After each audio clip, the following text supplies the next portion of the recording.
నమస్కారం వార్తలకు స్వాగతం. ముందుగా ముఖ్యాంశాలు. Ambati Rambabu press meet, TDP నేతలపై ఫైర్. కాంగ్రెస్ మంత్రుల మీడియా సమావేశం, పలు అంశాలపై చర్చ. మంత్రి కోమటిరెడ్డి వెంకటరెడ్డి ప్రెస్ మీట్ నిర్వహించారు. ఈ సందర్భంగా పలు అంశాలపై ఆయన మాట్లాడారు. 99.9% అయిపోయింది ధాన్యం. మూడో రోజే అకౌంట్లో డబ్బులు వేసాం. కాకపోతే భువనగిరి కొన్ని ప్రాంతాలలో, ఉత్తర తెలంగాణ కొన్ని ప్రాంతాల్లో ప్రతిరోజు ఆల్టర్నేట్ వర్షాలు రావడంతో ధాన్యం సేకరణ కొద్దిగా మిగిలిపోయింది. దాన్ని కూడా ఇప్పుడు త్వరగా పూర్తి చేసి వారం 10 రోజులనే పూర్తి చేయాలని చెప్పి క్యాబినెట్లో ముఖ్యమంత్రి గారు ఆదేశాలు ఇవ్వడం జరిగింది. మేమందరం కూడా అదే పని మీద ఉన్నాం. కలెక్టర్లకు కూడా ప్రతిరోజు ఫీల్డ్ సందర్శించాలని చెప్పి మంత్రులు కానీ ముఖ్యమంత్రి గారు ఆదేశించడం జరిగింది. అందుకని నిన్న మొన్న ఏదో ధర్నాల పేరు మీద డ్రామాలు చేసిండ్రు. అందుకనే నేను ఎలక్షన్ కమిషన్ కోడ్తో ఇవాళ క్యాబినెట్ నిర్వహించినాం కాబట్టి ఎక్కువ వాళ్ళ గురించి మాట్లాడకుండా వాళ్ళ రైతుల గురించి ఏం చేసిందో తెలుసు. 1 లక్ష రూపాయల రుణమాఫీ అంటేనే 6-8 విడతలు చేసినప్పుడు ఇవాళ మా ముఖ్యమంత్రి మేము ఆగస్టు 15వ తారీఖు లోపు రుణమాఫీ కూడా చేయబోతున్నాం. తప్పకుండా ఈ ప్రభుత్వం ఒక ఆలోచన, ఒకటే ఎగ్జాంపుల్ చెప్పి ముగిస్తాను. అమ్మ ఆదర్శ పాఠశాల పేరు మీద ఇవాళ ప్రభుత్వంలో ఈ 10 సంవత్సరాల్లో దాదాపు 5,600 ప్రభుత్వ పాఠశాలలు మూతబడి ఒక్క టీచర్ డిఎస్సి నోటిఫికేషన్ లేకుండా ప్రైవేట్ స్కూళ్లకు అప్పులపాలై ఉపవాసాల నుండి పేదవాళ్ళు ప్రైవేట్ స్కూళ్ళల్లో చదివించుకున్నాయి. అలాంటిది ఈరోజు మేము ఎలక్షన్ మేనిఫెస్టోలో పెట్టినట్టు మార్పు రావాలి, కాంగ్రెస్ రావాలి అన్నట్టు ఈరోజు 2 వాళ్ళకి యూనిఫామ్స్ ఇవ్వడం, కానీ ఆ యూనిఫామ్స్ కూడా స్టిచ్చింగ్ చేసేది ఎవరు? సెల్ఫ్ హెల్ప్ గ్రూప్స్కే ఇచ్చాం.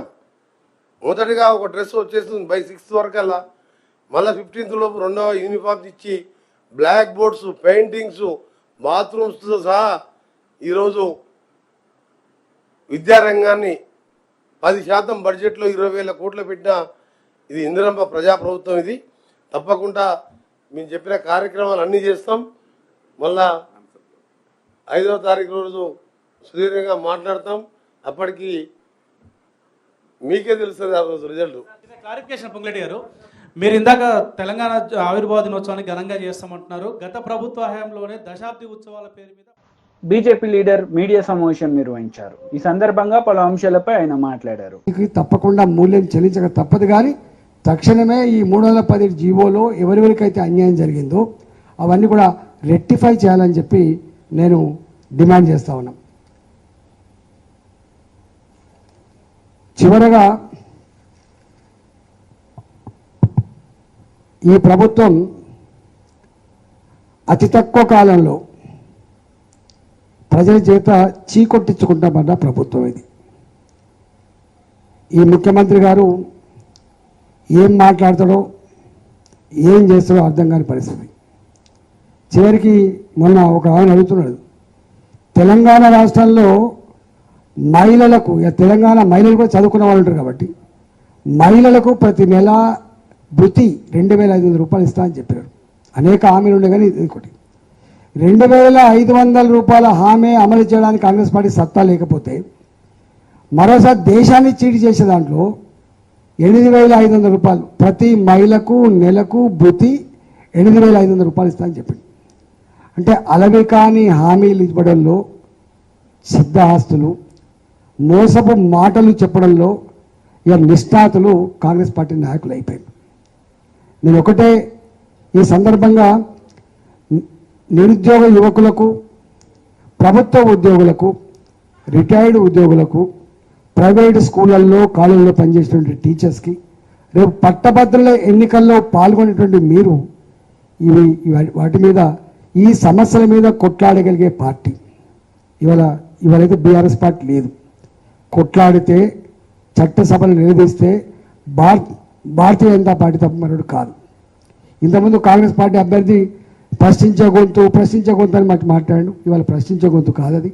అధికారానికి కొమ్ము కాసేటువంటి పార్టీ తప్ప, నాయకుడు తప్ప ఇంకోటి కాదు. కాబట్టి నేను ఒకటే మీ అందరికి విజ్ఞప్తి చేస్తున్నా, ఇవాళ ఏ సమస్య పరిష్కారం కావాలన్నా కూడా, ఇవాళ అంగన్వాడీ టీచర్లు 18,000 రూపాయల జీతం ఇస్తా అని చెప్పిండు. 13,000 సరిపోదు, 18,000 తక్షణం ఇస్తా అని చెప్పిండు. ఇవాళ కాంట్రాక్ట్ ఉద్యోగుల, అవుట్సోర్సింగ్ ఉద్యోగుల, ఇవాళ కాలేజీలలో రీఎంబర్స్మెంట్ సమస్య, ఉద్యోగులకు ఈహెచ్ఎస్ సమస్య, ఇవాళ పిఆర్సీ సమస్య, పాత ఏరియాస్ పేమెంట్ చేసే సమస్య, కేజీబీవీ స్కూళ్ళలో పనిచేసేటువంటి సిఆర్టీల సమస్య, ఇవాళ ఆశా వర్కర్ల సమస్య, సెకండ్ ఏఎన్ఎంల సమస్య, గ్రామ కార్యదర్శి సమస్య, విఆర్ఏల సమస్య, విఆర్ఓ సమస్య, ఆర్టీసీ కార్మికుల సమస్య, టీచర్ల సమస్య, ఏ సమస్య మీద మళ్ళీ లేవనెత్తాలన్నా కొట్టాలన్నా భారతీయ జనతా పార్టీ మాత్రమే. కాబట్టి ఇవాళ భారతీయ జనతా పార్టీ అభ్యర్థిగా ప్రేమేందర్ రెడ్డి గారు మీ ముందు ఉన్నాడు. కాబట్టి మీరు మద్దతు ఇచ్చి ఇవాళ గెలిపించండి. ఇవాళ మీ అందరి సమస్యలకి మేము అండగా ఉంటామని చెప్పి ఈ సందర్భంగా వేడుకుంటూ 27వ తారీఖు నాడు జరిగేటువంటి ఎన్నికల్లో ఇవాళ ప్రలోభాలను పక్కకు పెట్టి దబాయింపులను నెట్టిపడేసి ఇవాళ కొనుక్కుని వెలగట్టే పద్ధతిని పాతరేసి ఇవాళ తెలంగాణ ప్రజల ఆత్మగౌరవ బావుటకు ప్రతీకలుగా ఉన్నటువంటి సమాజాన్ని సున్నితంగా పరిశీలించేటువంటి మేధావులుగా మీరు ప్రేమేందర్ రెడ్డి గారికి ఓటేసి YCP leader Ambati Rambabu media సమావేశం నిర్వహించారు. ఈ సందర్భంగా పలు అంశాలపై ఆయన మాట్లాడారు. పురంధరేశ్వరి గారి ఎలిగేషన్స్ మీద ఎన్నికల కమిషన్ న్యాయం అనుకుని ఎక్కడైతే మార్చిందో అక్కడే అల్లర్లు జరిగాయి, అక్కడే సస్పెన్షన్లు జరిగాయి, అక్కడే మళ్ళీ కొత్త అధికారులు వేశారు, అక్కడే స్పెషల్ ఇన్వెస్టిగేషన్ టీం వేసి విచారణ జరపవలసినటువంటి పరిస్థితి ఏర్పడింది. అంటే ఫ్యాక్ట్స్ ఏంటో ఆలోచించమని ఈ సందర్భంగా నేను ప్రజల్ని కోరుతున్నా. అదే విషయాన్ని సిట్ వారికి కూడా వివరించడం జరిగింది. దీని వెనకాల అక్కడ ఉన్నటువంటి అధికారులు ఎవరైతే పూర్తి అవగాహన ఉందో ఆ జిల్లాల్లో వారిని సడన్గా మార్చేశారు. కొత్తగా ఎస్పీలను తీసుకొచ్చారు. వాళ్ళకి అవగాహన లేకపోవటం కావచ్చు, లేదా కొల్యూషన్ అయ్యారనేటువంటిది కూడా అనుమానం ఉంది. ఎందుకంటే ఇద్దరు సస్పెండ్ చేశారంటే మెటీరియల్ ఉంటే కదా సస్పెండ్ చేసేది. ఎలక్షన్ కమిషన్ ఒక ఐపీఎస్ అధికారులని సస్పెండ్ చేయడం అంటే it is not a small issue. ఎన్నికల సమయంలో ప్రజాస్వామ్యానికి విఘాతం కలిగినటువంటి సందర్భం ఆంధ్ర రాష్ట్రంలో ఒక దారుణమైనటువంటి పరిస్థితి వాళ్ళు ఏర్పడింది. పోలీసు యంత్రాంగం పూర్తిగా విఫలమైంది. విఫలమైతే పర్వాలా సరి చేసుకోవచ్చు. కొల్యూడయింది తెలుగుదేశం పార్టీతో. వారి దగ్గర బ్రైబ్స్ తీసుకున్నారు. తీసుకుని ఎన్నికల్లో తెలుగుదేశాన్ని గెలిపించడం కోసం తెలుగుదేశం వారు పన్నినటువంటి పన్నాగంలో పావులుగా పోలీసులు పనిచేశారు. అంటే దాని అర్థం ఏంటి? కంచె చేను వేసినట్టు కదా. ఎన్నికల సమయంలో శాంతి భద్రతలు కాపాడాలి, బూతులు ఆక్యుపై చేసుకోకుండా ఉండాలి, తగాదాలు జరగకోకుండా చేసుకోవాలి. బూతులు ఆక్యుపై చేసుకున్నారు, తగాదాలు జరిగాయి, తలకాయలు పగిలాయి, కొన్ని ఆస్తులు ధ్వంసమయ్యాయి. కొన్ని గ్రామాల్లోని ప్రజలు ఇప్పటికి కూడా ఆ గ్రామాలకు రానటువంటి దౌర్భాగ్యమైనటువంటి పరిస్థితి ఏర్పడింది. ఇది చాలా దురదృష్టకరమైనటువంటి పరిస్థితి. భారత ప్రజాస్వామ్యంలో చాలా అరుదుగా, ముఖ్యంగా ఆంధ్రప్రదేశ్లో చాలా అరుదుగా జరిగేటటువంటి సంఘటన. దీనికి బాధ్యత వహించవలసింది పోలీసు యంత్రాంగం. దానికి బాధ్యత వహిస్తున్నారు కూడా. ఇవాళ పోలీసు యంత్రాంగాన్ని ఎంక్వైరీ చేయమని మరి ఎన్నికల కమిషన్ ఆదేశించిందంటే it's not a small issue. కాబట్టి ఆ విషయాలనే మేము ప్రత్యేకంగా చెప్పడం జరిగింది. ఇంకొక అంశం ఏంటంటే ఎన్నికల సమయంలో జరిగినటువంటి దౌర్జన్యకాండకు సంబంధించి మేము మా పార్టీ వాళ్ళు కేసులు ఇస్తే ఆ కేసులు తీసుకోవడం కావాలి. ఇప్పుడు మన కౌంటర్ కేసులు తీసుకుంటున్నారు బ్యాలెన్స్ చేయడానికి. కేసు కౌంటర్ అంటే రెండు మీరు పెట్టారు కాబట్టి మేము కూడా పెడతాం అనేటువంటి ఒక ఫాల్స్ కేసెస్ చేస్తున్నారు. అంతేకాకుండా సెక్షన్స్ 324 వేయాల్సింది కూడా 307 వేసేస్తున్నారు. మా మీద వేసి గందరగోళం చేస్తున్నారు. ఇది వన్ సైడెడ్గా చేయాలనే ప్రయత్నం జరుగుతూ ఉంది. అందువల్లనే పోలీస్ ఆఫీసర్లను సస్పెండ్ చేశారు. మీరు చూశారు, పోలీస్ ఆఫీసర్లు సీఐని వేశారు, ఆ సీఐని సస్పెండ్ చేశారు. ఎవరు వేసింది? ఎవరు? ఎన్నికల కమిషనే. సస్పెండ్ చేసింది ఎవరు? ఎన్నికల కమిషనే. ఎస్పీని చేసింది ఎవరు? ఎన్నికల కమిషనే. సస్పెండ్ చేసింది ఎవరు? ఎన్నికల కమిషనే. సో ఈ విధంగా చాలా దుర్మార్గమైన పద్ధతుల్లో ఆంధ్రప్రదేశ్లో, ముఖ్యంగా తిరుపతి, పలనాడు, అనంతపూర్ ప్రాంతాల్లో దౌర్జన్యాలకు కారణమై పోలీసులు కొల్యూడయ్యేటటువంటి పరిస్థితి ఏర్పడింది. దీని మీద వినీత్ బిర్జాల్ గారికి మేము వివరంగా వివరించడం జరిగింది. ఫాల్స్ కేసెస్ నివారించండి, 307లో అనవసరం చేస్తే వాటిని నివారించండి. అవసరమైతే కాల్ డేటాలు ఎవరైతే ఎస్ఐల దగ్గర సిఐల దగ్గర వీళ్ళ దగ్గర కాల్ డేటాలు మీరు సేకరించండి.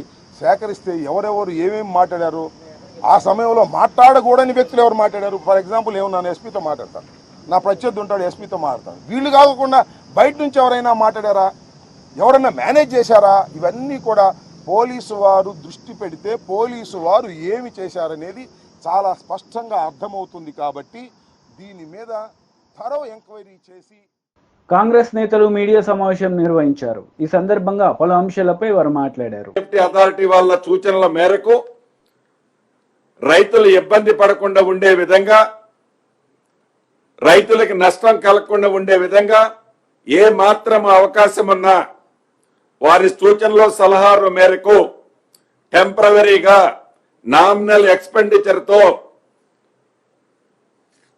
చిన్న రింగ్ బండి లాంటిది కాకుండా ఈ రాక్తో ఒకటి రాక్ ఫార్మేషన్తో చేసేది ఉంటుంది, దాన్ని ఏర్పాటు చేసి దాంతో చేయటానికి ఫీజిబిలిటీ ఉంటుందేమో అని ఒకసారి స్టడీ చేయమని చెప్పడం జరిగింది. దానికి మెయిన్ ఉద్దేశం ఈ రాష్ట్ర ప్రభుత్వం గత ప్రభుత్వం ఏదైతే ఖర్చు పెట్టిందో ఆ ఖర్చు పెట్టిన డబ్బు వృధా పోకుండా ఉండే విధంగా ఏ మాత్రం అవకాశం ఉన్నా నిపుణుల సూచనల మేరకు దాన్ని టెంపరరీ అరేంజ్మెంట్స్ చేసి నీటి రైతన్నులకు ఇవ్వాలన్నదే ఈ రాష్ట్ర ప్రభుత్వం యొక్క ముఖ్య ఉద్దేశం. వీటితో పాటు మిగతా అనేక అంశాలు చర్చిస్తూ తెలంగాణ రాష్ట్రాన్ని ఇచ్చింది ఆనాడు శ్రీమతి సోనియా గాంధీ గారు, కాంగ్రెస్ పార్టీ. తెలంగాణ రాష్ట్రాన్ని ఇచ్చి 10 సంవత్సరాలు అయింది. రేపు జూన్ 2 వస్తే 10 సంవత్సరాలు కంప్లీట్ అవుతాయి. కేబినెట్ లో గౌరవ ఉప ముఖ్యమంత్రి గారు బట్టి విక్రమార్క గారు ఒక తీర్మానం చేయటం జరిగింది. ఏదైతే ఆనాడు శ్రీమతి సోనియా గాంధీ గారు కాంగ్రెస్ పార్టీ తెలంగాణ రాష్ట్రాన్ని ఇచ్చి 10 సంవత్సరాలైన ఈ సందర్భంలో తెలంగాణ రాష్ట్రంలో కొత్తగా వచ్చిన ఈ తెలంగాణ రాష్ట్రానికి మొట్టమొదటిసారిగా కాంగ్రెస్ ప్రభుత్వం రాష్ట్రంలో అధికారంలో వచ్చిన సందర్భంగా ఆనాడు తెలంగాణ ప్రజల ఆశయాలను 6 దశాబ్దాల తర్వాత ఇచ్చిన ఆ సోనియమ్మని ఒక మంచి కార్యక్రమం ఇక్కడ ఏర్పాటు చేసి రాష్ట్ర అవతరణ దినోత్సవం సందర్భంగా ఒక అద్భుతమైన కార్యక్రమాన్ని ఏర్పాటు చేసి శ్రీమతి సోనియా గాంధీ గారితో పాటు రాష్ట్రంలో అనేక మంది ఆనాడు రాష్ట్ర సాధన కోసం రాష్ట్రాన్ని తెచ్చిన దాంట్లో చాలా మంది పెద్దలున్నారు. వారందరినీ పిలిచి ఒక మంచి పబ్లిక్ మీటింగ్ లాగా ఏర్పాటు చేసి దాంట్లో వారిని సన్మానించాలి అని, ఈ సన్మానించటం కోసం కేంద్ర ఎన్నికల సంఘానికి లెటర్ రాయాలని కేబినెట్ లో నిర్ణయం తీసుకోవటం జరిగింది. చివరగా తెలంగాణ ప్రజలకి, తెలంగాణ రైతన్నులకి ఒకటే చెప్పదలుచుకున్నాం. ఈ రాష్ట్రం ఏర్పడిన తర్వాత ఈ ప్రభుత్వం, ఈ ఇందిరమ్మ ప్రభుత్వం మీ ప్రభుత్వం, ప్రజల ప్రభుత్వం, ప్రజల కోసం చేసే ప్రభుత్వమే తప్ప ఇంకొక ఉద్దేశం ఈ ప్రభుత్వానికి లేనే లేదు. ప్రధాన ప్రతిపక్షం ఏదైతే రైతుల పట్ల ఇతరత్ర ఏదైతే ముసల కన్నీరు కారుస్తుందో అది 100కి 100%. టీడీపీ లీడర్ మీడియా సమావేశం నిర్వహించారు. ఈ సందర్భంగా పలు అంశాలపై ఆయన మాట్లాడారు. ఎస్పీ బిందు మాధవ్ గారి ఫ్యామిలీ పైన ఏ విధంగా ఏదో నిరాధారమైన ఆరోపణలు చేస్తూ ఉన్నారు, ఏదో మాకు వారికి సంబంధం ఉందని, ఇది పూర్తి అవాస్తవం. వారి ఫ్యామిలీ మా ఫ్యామిలీ ఎప్పుడు కూడా కలిసింది లేదు, మాట్లాడింది లేదు, ఎప్పుడు కూడా ఫోన్లో కూడా మాట్లాడింది లేదు. అసలు ఆ మనిషి అనే వారి ఫ్యామిలీ వైపు నుంచి పరిచయం ఉంది కూడా లేదు. అటువంటిది ఆధారం ఏమి లేకుండా ఈ విధమైన ఆరోపణలు చేస్తూ దీన్ని జనంలోకి తీసుకువెళ్ళడానికి ప్రయత్నించడం అనేది చాలా బాధాకరమైన విషయం. దయచేసి కొద్దో గొప్ప ఏమన్నా నిజంగా ఉంటే మాట్లాడితే కరెక్టే, కానీ ఏమీ లేకుండా ఇలా మాట్లాడటం అనేది, మాట్లాడిన దాన్ని సాక్షి పేపరు, సాక్షి టీవీ ఛానల్ విపరీతంగా పబ్లిష్ చేయడం అనేది ఇది తప్పు. దీని గురించి దయచేసి సిట్టు వారిని కోరుతా ఉన్నా. నేను మామూలుగా అయితే ఏదో దీని గురించి తప్పించుకొని చేయొచ్చు, అలా కాకుండా నేనే సిట్టు వారిని లెటర్ రాస్తా ఉన్నా. అయ్యా, మా ఫ్యామిలీ వైపు నుంచి కానీ వాళ్ళ ఫ్యామిలీ వైపు నుంచి కానీ ఏమైనా పరిచయం ఉంటే దయచేసి ఇప్పుడు కాదు, ఈ నెల రోజుల నుంచి కాదు, గడిచిన 4-5 సంవత్సరాల నుంచి ఏమైనా పరిచయం ఉన్నా, ఇప్పుడు నేను కలిసినా, ఇప్పుడు నేను ఫోన్లో మాట్లాడినా దయచేసి అది బయట పెట్టాలని చెప్పి కోరుతా ఉన్నాను. ఇంతకంటే ఓపెన్గా ఎవరు కూడా ఛాలెంజ్ చేయలేరు, అంత ఓపెన్గా నేను ఛాలెంజ్ చేస్తూ ఉన్నాను. రెండోది చెప్తా ఉంది ఏమిటంటే, ఏదో మాకు ఆ రోజు ఎలక్షన్ రోజు పోలీసుల వైపు నుంచి ఇదిగోండి టీడీపీ చెప్పినట్లు ఆడిందని చెప్పి ఏదో కథనం, పల్నాడులో హింసకు పోలీసులే కారణం అని, అట్టడుగున టీడీపీకి సహకారం అని చెప్పి ఒకరోజు ఇలా వివిధ ఆర్టికల్స్ని పబ్లిష్ చేయడం జరిగింది. అయ్యా, మేము ఎలక్షన్స్కి 15-20 రోజుల ముందే దానికి సంబంధించిన ఆఫీసర్స్ అందరికీ కూడా ఎస్పీ గారు, ఐజీ గారు అందరినీ కూడా కలిసి మా వైపు నుంచి ఒక లెటర్ ఇవ్వడం జరిగింది. ఇదిగోండి మేము ఐడెంటిఫై చేసిన ఈ 140 నుంచి 150 సెన్సిటివ్ బూత్స్, ఇది ఓపెన్ లెటర్, ఇదేమి దాచేది కాదు, మీరు చెక్ చేసుకోవచ్చు. ఇది నేను పబ్లిక్గా మీడియాకు కూడా ఇస్తున్నాను, యూ క్రాస్ చెక్ ఇట్. 140 నుంచి 150 బూత్స్ ఉన్నాయి, మొత్తం సెన్సిటివ్ బూత్స్ మా పార్లమెంట్లో. దీనికి సంబంధించి మీరు కొద్దిగా బందోబస్తు అనేది జాగ్రత్తగా చేయాలి అని చెప్పడం జరిగింది. చెప్పినప్పుడు ఇంకో విషయం కూడా చెప్పాం, మేము ఇవ్వటమే కాదు, అటువైపు పార్టీ వాళ్ళు కూడా ఇస్తారు ఒక 140, 150. ఈ 300 బూత్స్ని మీరు సరిగ్గా మ్యాన్ చేస్తే చాలు, ఇక్కడ ఎటువంటి ఇబ్బందికరమైన సంఘటనలు జరగవు, ఎటువంటి వైలెన్స్ జరగదని చెప్పి మేము ఇవ్వటం జరిగింది. ఆ 140, 150 బూతులకు సంబంధించి ఏ విధంగా బందోబస్తు పెట్టారు, ఏదో ఎటువైపు నుంచి చెప్తా ఉంది ఏంటంటే మాకు సంబంధించిన మాకు ఫేవరబుల్గా ఉన్న బూత్స్లో ఏమైనా తక్కువ పెట్టారు, వాళ్ళకి ఫేవరబుల్గా ఉన్న బూత్స్లో ఏమైనా విపరీతంగా పెట్టారని చెప్పి మరొక ఆధారం లేని ఆరోపణలు చేస్తూ ఉన్నాను. దానికి సంబంధించి కూడా ఏదైతే మేము మా బూత్ ఏజెంట్స్ అడగడం జరిగింది, అయ్యా మీరు బూత్లో కూర్చున్నారు, ఈ బూత్లో కూర్చున్నప్పుడు మనకి కొద్దిగా ఇబ్బందికరంగా మనకి అన్ఫేవరబుల్గా ఉన్న బూత్స్ లిస్ట్ ఏదైతే మనము ఇక్కడ సెన్సిటివ్ బూత్స్ అని మనం ఐడెంటిఫై చేసామో ఆ బూత్స్లో ఉన్న సెక్యూరిటీని ఒకసారి మీరు లిస్ట్ ఇవ్వండి అని చెప్పి వాళ్ళు అడగడం జరిగింది. ఎంతమంది ఉన్నారు, ఎంతమంది పోలీసులు ఉన్నారు, ఎంతమంది సిఆర్పిఎఫ్ ఉన్నారని చెప్పి మీరు కావాలంటే చెక్ చేసుకోవచ్చు. ఇది కూడా పబ్లిక్గా నేను పెడతా ఉన్నా, అంటే మా బూత్లో ఏజెంట్స్ కాబట్టి ఇచ్చింది ఒక 5-10% కొద్దిగా అటు ఇటు డిస్క్రిపెన్సీ ఉండొచ్చు, కానీ దాదాపుగా ఇది ఏదైతే నిజంగా అక్కడ సెక్యూరిటీని ఏర్పాటు చేశారో దాని డేటాని ఇక్కడ మా వాళ్ళు చూసిన డేటాని ఇక్కడ పెడతా ఉన్నాం. కాబట్టి దీన్ని కూడా ఒకసారి వెరిఫై చేసుకోండి. దీన్ని వెరిఫై చేసుకున్న తర్వాత మీకు తప్పకుండా అర్థమవుతుంది.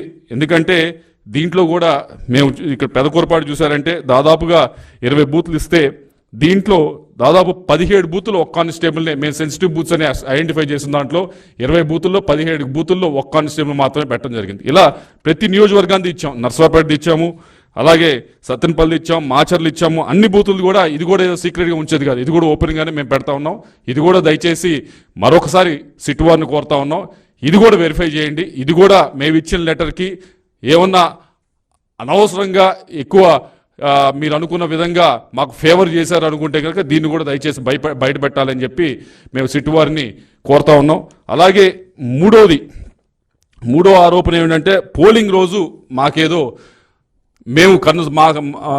మా కనుసన్నలో ఏదో జరిగింది, మేమేదో చాలా ఇన్ఫ్లుయెన్స్ చేసామనే ఒక ఆరోపణ చేస్తూ ఉన్నారు. దాని గురించి కూడా సిట్టు వారిని దయచేసి వెరిఫై చేయమంటా ఉన్నాం. నేను ఐఎమ్ రెడీ టు గివ్ నా ఫోన్ డేటా ఇవ్వడానికి నేను రెడీ, కావాలంటే నా డివైస్ ఇవ్వడానికి కూడా రెడీ. మా వైపు నుంచి ఏ విధమైన ఏ ఆఫీసర్కైనా ఏ స్థాయి ఆఫీసర్కైనా ఫోన్లు చేసి మా వైపు నుంచి మేమేమన్నా అన్డ్యూ రిక్వెస్ట్ అడగకూడని రిక్వెస్ట్లు ఏమైనా అడిగితే తప్పకుండా దాన్ని బయట పెట్టాలని చెప్పి సిట్టు వారిని కోరుతా ఉన్నాం. నా వరకే కాదు, నా చుట్టుపక్కల ఆ రోజు ట్రావెల్ చేసిన వారి అందరికీ కూడా మీరు దయచేసి కాల్ డేటా రికార్డ్ చేయండి, తీసుకొని వాటిని వెరిఫై చేసి ఇవన్నీ కూడా బయట పెట్టాలని చెప్పి కోరుతా ఉన్నా. ఎందుకు ఇంత ముందుకు వచ్చి ఈ 3 కూడా అడుగుతా ఉన్నామంటే దీన్ని ఏదో అనవసరంగా ఎలక్షన్ సమయంలో అనవసరంగా మన చేతిలో లేని విధంగా జరిగిన దానికి ఇదేదో పూర్తిగా మేమే చేసాం, ఎంపీగా ఉండి నేనే చేశానని చెప్పి నా పైన ఆరోపణలు చేయటం కానీ, దానికి ఒక కులం రంగు పూయటం కానీ, ఈ విధంగా గడిచిన 4-5 రోజుల నుంచి కూడా ప్రతిపక్షం అధికార పక్షం ఏదైతే ఉందో వైఎస్ఆర్ కాంగ్రెస్ పార్టీ అది చేస్తూ ఉంది. ఇది ముమ్మాటికి తప్పి. నేను గడిచిన 5 సంవత్సరాల నుంచి కూడా నర్సరావుపేట ప్రజలు, పల్నాడు ప్రజలు నన్ను చూశారు, ఏ విధంగా బిహేవ్ చేశాను, ఏ విధంగా ముందుకు వెళ్ళానని చూశాను. ఎవరైనా మిగతా వాళ్ళు 2+2 3+2 గన్మెన్లు పెట్టుకొని తిరిగారు. కనీసం నేను గన్మెన్లు కూడా నేను వద్దంటే తప్పక ఒక గన్మెన్ ఇచ్చి నాకు ఇప్పించడం జరిగింది ఆ రోజు ఎస్పీ గారు. నేను ప్రశాంతంగా చాలా ఫ్రీగా జనంతో కలిసి తిరగటం జరిగింది. అలా తిరిగే మనిషికి మీరు అనవసరంగా ఇటువంటి ఆపాదించడం అనేది కరెక్ట్ అయిన విషయం కాదు. ఏదో ఒక కులానికో లేకపోతే ఒక మతానికో ఒక వర్గానికో నన్ను పరిమితం చేయడానికి ఆ విధంగా ప్రజల్లోకి తీసుకువెళ్ళడానికి పల్నాడు ప్రజల్లోకి తీసుకువెళ్ళడానికి ప్రయత్నిస్తూ ఉన్నది. ఇది ముమ్మాటికి అవాస్తవం. దీన్ని పూర్తిగా సిట్టు వైపు నుంచి మీరు ఏదైతే విచారణ చేస్తూ ఉన్నారో దయచేసి దీని లోతులోకి వెళ్ళి ఏ విధంగా అయినా నా వైపు నుంచి ఈ ఆఫీసర్ని ఏ ఆఫీసర్నైనా పైనుంచి కింద దాకా ప్రతి ఆఫీసర్ని మీరు క్షుణ్ణంగా మా వైపు నుంచి కాల్ డేటా ఇస్తాం. తప్పకుండా పరిశీలించండి. మేము కలిసిన వివరాలు అడిగితే తప్పకుండా ఇస్తాం. పరిశీలించండి. ఏ విధంగా అయినా ఇన్ఫ్లుయెన్స్ చేసామనంటే తప్పకుండా అది పబ్లిక్ డొమైన్లో పెట్టండి. వార్తలు ముగించే ముందు ముఖ్యాంశాలు మరోసారి. Ambati Rambabu press meet, TDP నేతలపై ఫైర్. కాంగ్రెస్ మంత్రుల మీడియా సమావేశం, పలు అంశాలపై చర్చ. ఈ వార్తలు ఇంతటితో సమాప్తం. తిరిగి ప్రసారమయ్యే వార్తల్లో మళ్ళీ కలుద్దాం. అంతవరకు సెలవు. నమస్తే.